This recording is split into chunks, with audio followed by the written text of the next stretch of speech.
And the general gist, I want to make sure you all understand that this is the last full week at Skyline because we have some finals starting for seniors, especially this week. But after that, it's a variety of different types of interruptions and shorter schedules, which you can find all right here from left to right in order. Okay. So on the far left, you're going to see the 5th, 8th, and 9th. That is this Friday, and then next Monday and Tuesday. For seniors, those are your finals. Okay. You have all 7 periods, all of those days, which means that today's flex is the last teacher offerings of the regular style. There's going to be some final teacher offerings ones a little bit later, but we won't have flex on Tuesday, the 9th, because it's an all 7 period day. So for seniors, once you take the class's final, you do not need to go to that class anymore. You'll take your first and second period finals this Friday, and then you do not need to go to first or second period on Monday. You'll start on your third period, where you take your third and fourth period finals, and then on Tuesday the 9th, you will finish out with your 5th, 6th, and 7th finals, and you will not need to go through first or fourth period, okay?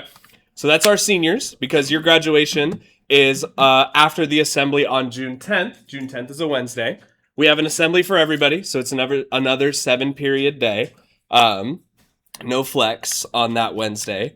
You go to first period for 27 minutes. We load into the assembly, which will take about an hour. Everybody has lunch for 40 minutes, and then it's 2 through 7th period on Wednesday. You can see they're about 25-minute periods. Then finally, starting on Thursday of next week, the 11th, you guys are all half days until our last day of school on the 16th, okay?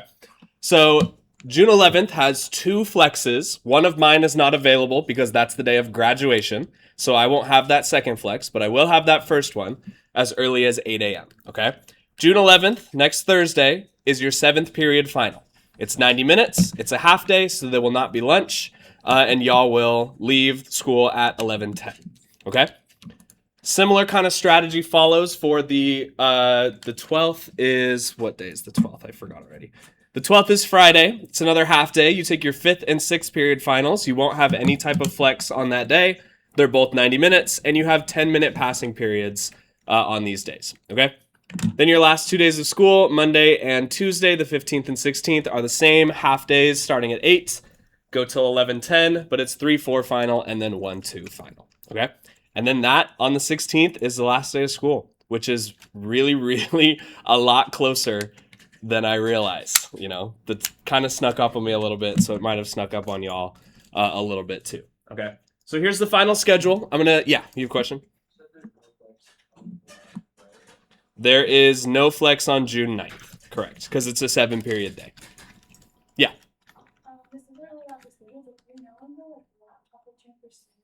They're working on that right now. It should be pretty soon. I imagine it'll probably start next Monday, if not this Friday. We'll see. But I don't know. They told me they're working. They're at a meeting today to figure that out. Any other questions about the final schedule? We good? Okay, sweet. I also want to talk about flex real quick. Oh, before I do that, yearbook pickup. This Thursday, so tomorrow, both lunches. It's in the Titan Gym, okay? How many of y'all know where the Titan Gym is? Okay, it's a majority of you. It's not the biggest one, because that's Spartan. It's not the closest one, because that's the Olympic. If you go down the hallway past the weight room, the Titan is like right to your left. It's like straight ahead to your left-ish. It's not the cheer gym either, because that's Aegon, okay? So there'll be signs. People will be pointing, people will be directing you. It's both lunches, so come during your lunch to pick up your yearbook. Yeah. Yearbook pickup. That's this Thursday. That's tomorrow. Yeah, because it was supposed to be on Tuesday, but then nobody said anything to y'all, so you had no idea. Huh?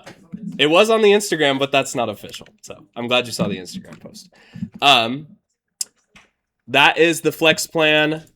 Also for flex today, we have a shelter in place drill, so make it to your teacher offerings flex quickly. We got to clear the hallways and lock the doors, so just pick the nearest available classroom. If you need to go to the bathroom, I would recommend you do that closer to the end of 6th period instead of waiting for flex, because we got to lock down the school for our shelter in place drill. I also was curious about this thing called ASB Prize, because the seniors won the class competition. You should have a message in your Canvas inbox from Miss Zimmerman talking about how to sign up for that, or if you want to participate in your celebration, there's games and etc. and a bunch of stuff. So that's in your inbox if you're a senior. And we have a shelter in place drill today. Okay.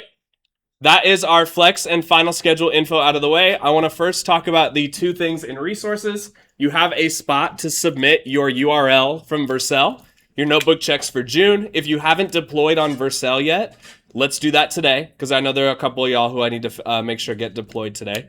You can upload your URL just like you did with May, and then we'll update that as you complete your final project. So that is available if you want to add your URL to the notebook check for June.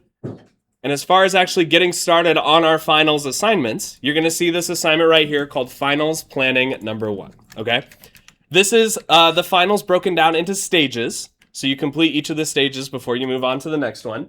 And this planning one is kind of like a brainstorm, kind of like a brain dump, where you're just getting an idea of what you want your final to look like. And it says 0 points because the score is going to go on notebook checks like it did for May, okay? So what I need you to do by the end of today, it's open until Friday, so if you don't complete it today, it's okay. But still, you want to complete it as soon as you can. Answering these 10 questions as detailed as possible. The more effort you put into the planning of something, the easier it is to actually complete that something instead of just trying to rush or instead of just trying to kind of make it up as you go. Trust me on that from a teaching perspective, okay? So the 10 questions I want you to answer. What are your web design strengths and weaknesses? Number 1 and 2. Question 3 is asking you to list some themes or some topics that you want your final site to show off. Your final site is a open-ended, create a website that demonstrates what you learned this semester, okay? So you can go a lot of different directions. A couple of people in 5th period were like, can I make a shopping website? The answer is yes, but it isn't obviously going to be like fully shopping where you can actually spend money and get something shipped. But we can make it look like one. Question 3, what do you want your themes or topics to be, your final site to be about? Number 4 has an extra thing at the bottom there when it's asking your intended audience. You don't have to answer 4.1. That's just to help you get thinking about who you want your site to be for. Do you want it to be for students? That's going to look different than if you make a website for parents.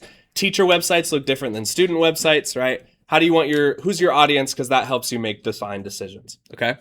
5 and 6 are about how the website looks and what kind of message that it sends. What are some functions you want to have from question 6? What message are you trying to send with your website? Then we get through, or question 7 is asking when you encounter an issue or a problem, how do you usually try to solve it? This is a little bit more open-ended, not necessarily tied to your web design actual work, but it is important for the final to know how you problem solve because that is what we're doing right now is called documentation. We're writing up basically a recipe for our recipe, the second recipe being the website, okay? And then 8, 9, and 10 are just kind of general broad questions asking you about how you can apply the knowledge beyond this class.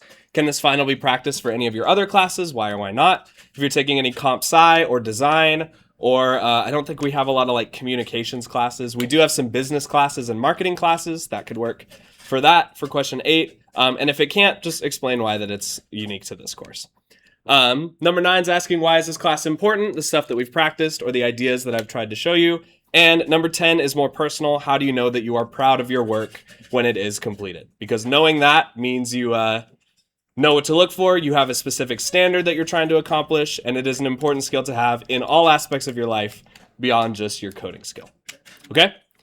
I need this completed by Friday, but you can totally finish it today because it's the only thing I have on our docket besides any troubleshooting or setup that needs to happen before we start working on our project tomorrow. Okay? Does that make sense? Do you have any questions about the final schedule or flex for the rest of the year? Do you have any questions about what I'm asking of you with this 10-question document right here? We good? Okay. Basically, we're just making another website like that one. Simpler. Yep. But you get to choose what kind of website you want to make. Okay. I'll let you get to it. I'll be wandering around. There's a couple people I need to make sure get their sites deployed, and then we get some code built on the final for the sites. And yeah, thank you for listening. I appreciate it. I'm going to post this video so you can access it immediately.